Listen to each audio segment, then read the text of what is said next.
Coucou tout le monde et bienvenue sur ma chaîne YouTube It's Just Kiki. Bienvenue aux nouveaux et bon retour aux anciens. Tout d'abord, avant d'entrer dans le vif du sujet, avant de commencer cette vidéo, j'aimerais tout d'abord m'excuser parce que ça fait un petit moment que j'ai pas filmé parce que malheureusement je suis tombée malade. Non, c'était pas le corona, j'ai eu une angine.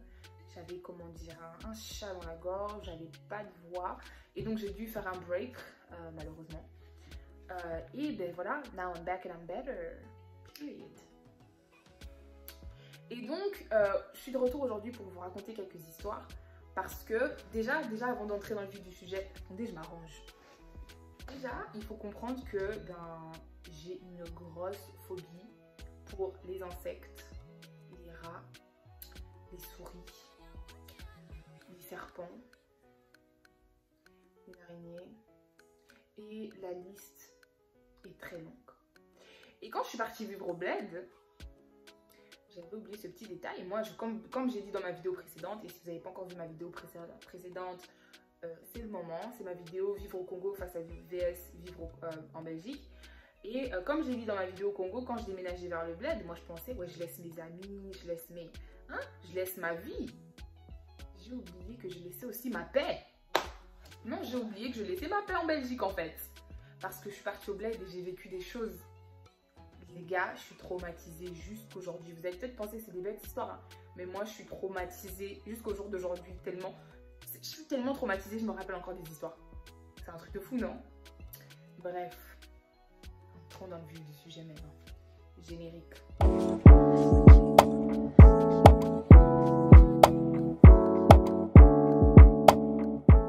Dans ma première histoire, j'ai fait une grande découverte quand je suis arrivée au bled. Je me suis sentie comme Tintin. J'ai fait une très grande découverte. J'ai appris que les concrelats ou cafards, je ne sais pas si c'est la même chose, je ne sais pas s'il y a une différence. J'irai chercher après la vidéo. Mais j'ai appris que les concrelats volent. What? Et la manière dont j'ai appris ça, je vous explique. Un jour, je dormais avec ma soeur. Ça, c'était les premiers mois où je venais d'arriver au bled. Vous voyez, j'étais encore en train de me mettre dans le bain. J'étais fraîchement descendue de l'avion. Hein, tout ça là. Maintenant, un jour, je dors avec ma soeur et tout, tranquille. Elle s'est endormie et moi, j'étais sur mon téléphone, sur mon Blackberry, hein, parce que vous savez bien, à l'époque, c'était la mode. J'étais sur mon Blackberry et tout d'un coup, j'entends... Il faut comprendre que moi, je dormais ici, ma soeur dormait ici et il y avait le mur ici. Et j'entends au-dessus de ma tête, au mur. Donc, je prends peut-être 10-15 secondes de réflexion, de stress. Et je me dis, c'est quoi ce truc qui vient de sauter là, qui vient de s'attacher au mur? Je me dis, putain, ça peut pas être un oiseau à cette heure dans la maison quand même. Et j'allume la torche de mon téléphone. Je fais ça, je vois le plus gros cancrelat que j'ai vu de ma vie. La grandeur du truc, moitié de mon visage. Je me suis dit, ce truc peut me grailler. En plus, ça vole. What? En tant que bonne grande sœur, j'ai rêvé. Non, je rigole. Je ne l'ai pas rêvé, j'ai pris la fuite. Et j'ai fait tellement de bruit que mon père s'est réveillé en mode tu vas où? Et j'ai dit, bon, il y a un assassin dans la chambre et j'ai laissé ta fille là-bas. J'ai laissé ta deuxième fille là-bas. Qu'elle se fasse manger par ce cancrelat. Et donc il est venu avec le spray parce que au final je crois que le cancrelat avait disparu donc on ne le trouvait plus. Donc il nous a fait sortir de la chambre et il a pompé ça s'appelle comment ce truc? Bref, le spray là pour tuer les insectes. Les anti-insectes, je sais pas. Bref, il a pompé ce truc là dans toute la chambre et voilà. Mon héros m'a sauvée. Je t'aime papa. Deuxième histoire. Un jour, déjà, faut dire que j'ai eu une mini crise cardiaque dans la première histoire, ma deuxième crise cardiaque. Ça, c'est un peu après, ça, je crois que c'était mon d'avant-dernière année au bled. Donc ça, je suis arrivée au bled en 2012, donc ça devait être genre en 2014 par là. J'étais dans la chambre, encore une fois avec ma soeur, mon acolyte. On était dans la chambre et à 2 h du matin, on a causé, c'était les vacances d'été, donc on avait parlé. Et donc à 2 h du matin, on se décide de finalement se coucher pour dormir. Donc déjà toute la nuit, donc jusqu'à 2 h du matin, on était posés sur le lit et on rigolait. Donc on était assises et tout, on rigolait, on parlait, blablabla. Et donc à 2 h du matin, on se dit bon ok, on est fatigué, c'est le moment de se changer pour dormir. Donc je me change, comme je suis plus rapide, bon elle est toute lente là. Comme je suis plus rapide, ben, je me change, je mets mon pyjama et tout tranquille, je me couche sur le lit. Et c'est pas, je me couche sur le lit, je regarde au-dessus de ma tête, je vois un cancrelat. Il était plus petit que le premier, mais pas beaucoup plus petit. Mini crise cardiaque numéro 2. J'ai regardé le cancrelat, j'ai dit à ma soeur, tu vas partir en mission et tu vas tuer ce cancrelat. Et il faut dire, je suis l'aînée chez moi et entre ma soeur et moi, il y a un frère, donc j'ai un frère, Kevin, et ben oui, j'ai envoyé ma petite soeur au danger, quoi. Oui, ah oui, hein. Non, je ne tue pas les cancrelats, je ne tue pas les insectes, c'est pas mon domaine. Donc j'ai dit à ma soeur, tu vas mettre ton casque et ton, je sais pas moi, ton armure, et tu vas me tuer ce cancrelat. Elle commence, mais Kevin, non. Donc on commence à discuter. Je lui dis, écoute, après, pendant qu'on discutait, ben, le cancrelat se baladait, hein. Il était là, il se balade, il descend, il monte. Et j'avais mes yeux fixés sur le cancrelat. Donc je parle à ma soeur ici, mes yeux sur le cancrelat, comme ça. Si il fait un mouvement brusque, I'm out. Deuces. Mais voilà, donc je conversation avec ma soeur et tout, qui va faire quoi. On fait tout un plan et tout. Je lui dis, écoute, tu montes sur les valises, parce que le truc était un peu haut. Et on avait des valises dans ma chambre, tu vois. Donc je lui dis, écoute, tu superposes les valises, tu te mets debout dessus et tu tues le cancrelat. Elle me dit, mais toi, t'es assez grande. Donc s'il faut tuer, si quelqu'un doit tuer, c'est toi. Genre, t'es grande de taille, tu prends une chaussure et tout. Comme je vous ai dit dans ma vidéo précédente, encore une fois, petite référence à ma vidéo le racisme. J'ai dit qu'être grande de taille, c'est une bonne chose. Je suis une femme indépendante. J'ai accès à tout dans la maison. Mais à ce moment-là, j'ai refusé ça. J'ai dit non. Oui, je suis grande. Oui, si je veux, je peux atteindre ce cancre-là, mais je te laisse l'honneur. Donc, bref, une conversation de 20 minutes qui ne va nulle part. Donc, on se décide d'aller réveiller mon frère. 2 h du matin, je vous rappelle. Donc, on va dans la chambre à côté. Kevin, réveille-toi. Kevin, il y a un cancre-là dans la chambre. Alors, il se réveille là, comme un zombie. Et il vient à notre rescousse. Psych. Il entre dans la chambre, donc on se met là, on commence à avoir une conversation à 3. Donc au lieu de résoudre le problème, on s'ajoute un autre problème. Parce qu'il dit, mais Kelly, t'es assez grande, tu pourrais tuer le cancre là. Nanana. Je lui dis, écoute, monte sur les valises, tu me tues ce truc. Ok? On discute. Mais, contrairement à la première conversation, j'ai perdu de vue le cancre là. Et à un moment, en plein milieu de la conversation, je me retourne et je vois que le cancre-là n'est plus là où il était. J'ai sauté au-dessus de mon frère et ma soeur pour atteindre la porte. J'ai sauté au-dessus de mon frère et ma soeur pour atteindre la porte. Oui, parce que je vais vous expliquer. Donc la porte était là, il y avait ma soeur, mon frère et moi j'étais ici. Dès que j'ai vu que le cancre-là n'était plus là où il était censé être, je suis devenue, je ne sais pas, moi je me suis cru aux Jeux Olympiques, j'ai sauté au-dessus de mon frère et ma soeur, je me suis retrouvée à la porte et ça a fait énormément de boucan et on s'est fait gronder durement parce que donc la chambre des parents n'était pas très loin et vous vous imaginez, vous êtes un parent et en plein milieu de la nuit vous entendez des boum boum boum boum boum dans la maison. J'ai cru que mon père a cru qu'on se faisait cambrioler et qu'on était en danger parce que la manière dont il est sorti de la chambre pour nous trouver dans le couloir et nous demander ce qui n'allait pas. En tout cas, j'ai eu, en tant qu'aînée de la famille, responsable, héritière du trône, j'ai eu honte. J'ai eu très honte de lui dire qu'en fait, il y a un cancre-là dans la chambre et on a peur. Il a dit, mais c'est quoi ça? Ouais, beaucoup de Français là. Mais c'est quoi ça? Il est 2 h du matin, voyons. Moi je dors, je travaille demain à 6 h. Il a tué le cancre là, c'est passé. Et j'ai quand même appelé le lendemain pour lui dire, écoute papa, je suis vraiment désolée, la nuit dernière. Il m'a fait, non mais non, tu dois grandir, c'est toi l'aîné de la famille, tu peux même pas tuer un cancre là, c'est quoi ça? Ma troisième histoire, ça c'est mon plus grand traumatisme de la vie. quand j'y pense, je meurs un peu à chaque fois. Parce que mon cœur a failli sortir de ma poitrine, les gars. Mon cœur... Je sais même pas par où commencer, cette histoire, c'est un truc de ouf. C'est un truc de fou malade. Le bled a trop joué avec mes esprits, les gars. Parce que les gens en Europe et tout, même aux États-Unis, il y a des gens qui pensent encore qu'on vit avec des singes et tout. Non, non, on vit avec des cancrelats, on vit avec des souris, on vit avec énormément de choses autres que les lions, etc. quoi. Troisième histoire, un jour, donc il faut comprendre que j'avais gym à l'école chaque jeudi et vendredi. Et donc, jeudi soir, je suis rentrée à la maison, donc dans mes habits de gym et tout ça, et on venait de nettoyer le sol dans la maison. Et mes chaussures étaient sales. Donc, quand je suis arrivée à la porte, j'ai enlevé mes chaussures et j'ai traversé la maison et je suis allée les mettre à l'arrière de la maison pour qu'elles puissent prendre l'air et tout ça, parce que j'allais les reporter dedans le lendemain. Erreur! Vendredi matin, je me réveille et toute joyeuse, comme d'hab, j'aime bien parler, comme vous pouvez le voir. Je vais voir maman. Donc, j'ai pris une douche et je suis partie me mettre dans la chambre de ma maman et j'ai commencé à lui raconter ma vie. Je sais même plus ce que je racontais. Je suis en train de parler et tout, on rigolait. Ouh, ha, ha, ha, ha, ha. Je finis de m'habiller et je dis, maman, attends une seconde, je vais prendre mes chaussures. Donc, je vais à l'extérieur, je prends mes chaussures comme ça. Donc, une ici, l'autre ici. Je prends mes chaussures comme ça. C'est très important, suivez. Je marche donc de l'arrière de la maison jusqu'à la chambre de ma mère. Donc, une minute peut-être. Je marche, j'entre dans la chambre. Toujours dans les hi hi hi, ha ha ha. Je savais pas que... Waouh.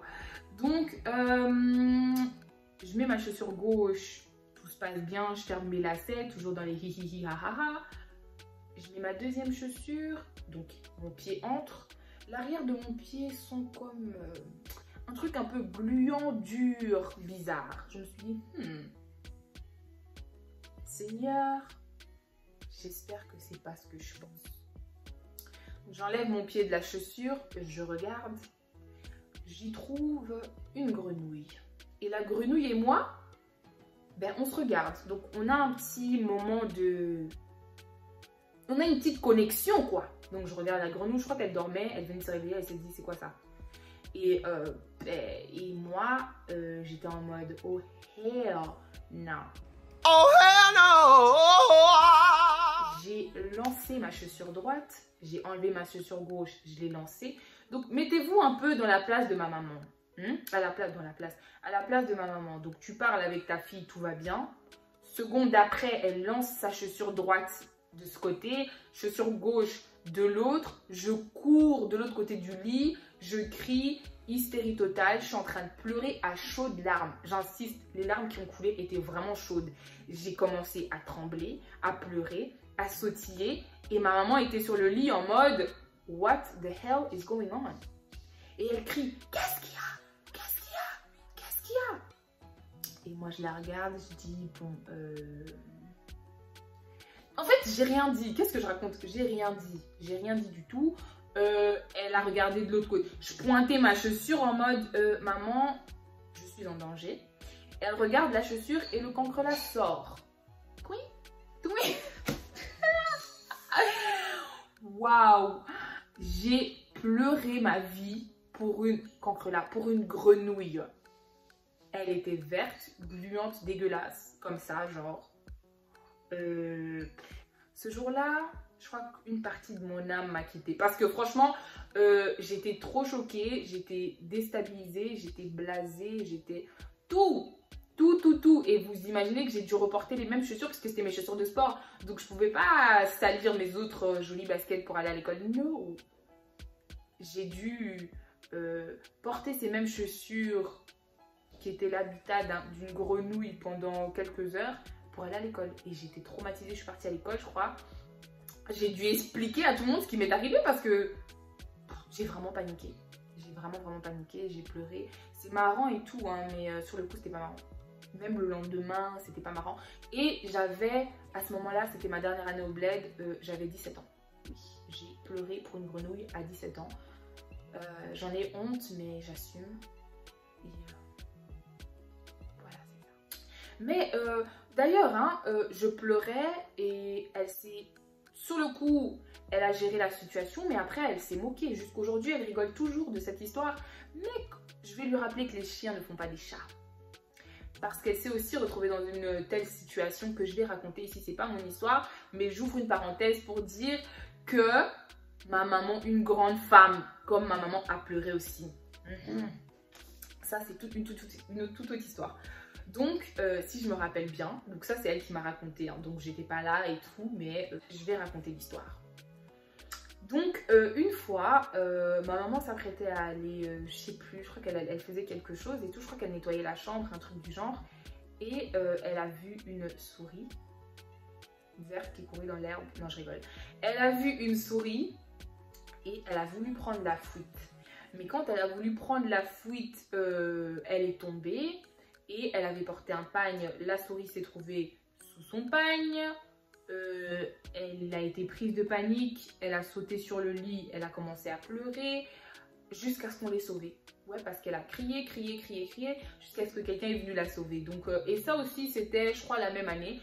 Donc, quand je vous dis que karma, you know the rest, but karma, tout se paye ici-bas. Quand tu es l'enfant de Dieu, t'as pas besoin de... Oh! Quand tu es l'enfant de Dieu, t'as pas besoin de te protéger toi-même face à ceux qui se moquent de toi. Non, j'ai rien eu à faire. Dieu s'est occupé de son cas. Plusieurs fois d'ailleurs. Elle a eu une autre histoire avec un serpent. C'était toujours elle après ça. Mais bon, ça c'était la petite histoire de ma maman. Je ferme la parenthèse. Et ma dernière histoire, c'est qu'une fois... Il y a beaucoup plus d'histoires, hein, mais je me suis limitée à 5 pour cette vidéo pour pas qu'elle soit trop longue. Mais une fois, c'est encore une histoire avec ma mère d'ailleurs. Une fois, on est parti à une fête et on rentre de la fête et voilà, chacun va dans sa chambre, chacun est fatigué. J'ouvre la porte de ma chambre, j'allume la lumière et je vois un truc noir, sombre qui va vite sous mon lit. Donc je referme la porte, je commence à crier héros, héros ou bien papa, papa pour d'autres. Je l'appelle et je lui dis bah papa, y a un cancrelat dans ma chambre. Ma maman vient dans le couloir et tout. Ah mais Nini, à ton âge et tout, nanana, tu dois vraiment grandir. Encore une fois, c'était la même année, j'avais 17 ans. Tu dois grandir, c'est quoi ça et tout? Comment tu peux appeler ton père pour un cancrelat à ton âge et tout? Elle a beaucoup parlé. La bouche ici, cette bouche. Elle a beaucoup parlé là. Elle entre dans la chambre, moi je reste dans le couloir. J'entends seulement hey, Nimpanya. Ma maman, elle est souris, ça fait 17. Elle a couru hors de la chambre. Waouh! Vous voyez comment j'ai sauté au-dessus de mon frère et ma soeur dans la première histoire? Ma maman a couru. Elle m'a laissé derrière dans le couloir. Le temps que je me rende compte, elle était dans le grand salon et elle avait fermé la porte. Après, elle nous appelle tous pour qu'on aille se mettre dans le grand salon derrière elle pour qu'elle puisse nous protéger de la toute petite souris qui était dans ma chambre. On appelle la sentinelle et tout. La sentinelle vient, s'occupe de la souris. Et en plus, genre, quand il a ouvert la porte de ma chambre, la souris est sortie. Et donc ma maman... oh mon Dieu. Ma maman était... donc elle tenait la poignée de la porte du salon et elle avait la tête comme ça. Moi, j'étais un peu en bas, j'avais la tête comme ça pour voir ce qui se passait. Et tous mes frères, on était là. Maman, moi, mon petit frère, ma soeur, mon tout petit frère, on était tous là dans le creux de la porte pour voir ce qui se passe avec la souris. Et tout d'un coup, on voit la souris courir vers nous parce qu'elle a quitté la chambre en gros. Et quand tu sortais du couloir, directement, tu avais notre salon d'enfants et puis après l'autre salon. Et la souris court vers nous. Ma maman ferme vite la porte en mode « Non !»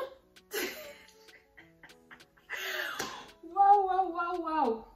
En gros, voilà, c'était pour les petites histoires. Je pensais que ça allait être drôle de savoir que, j'aime pas les cancrelats. Si tu veux me voir péter un câble, faire une crise cardiaque ou je ne sais pas quoi, mets-moi face à un cancrelat. Franchement, c'est vraiment... Pour moi, c'est vraiment une phobie. C'est pas que j'ai seulement peur, c'est vraiment une phobie. Genre, je suis vraiment tétanisée. Genre, j'arrive même pas à tuer un cancrelat parce que quand j'imagine le bruit que ça peut faire, ça me tue. Genre, je me dis, ça va faire... je vais mourir. Donc, j'ai peur que ça s'envole. Non. Ne me faites pas de prank là-dessus, vous pouvez regretter. faire recruter. Mais en tout cas, c'est ça, c'est tout pour moi. Et je vous dis, donc cette semaine, je vais vous mettre 2 vidéos parce que vous l'avez mérité, vous avez été très patient avec moi. Je voulais aussi vous remercier pour vos nombreux messages. J'ai reçu plusieurs messages qui me demandaient, mais ma copine, c'est comment? Mais en tout cas, je vous remercie d'avoir check up on me.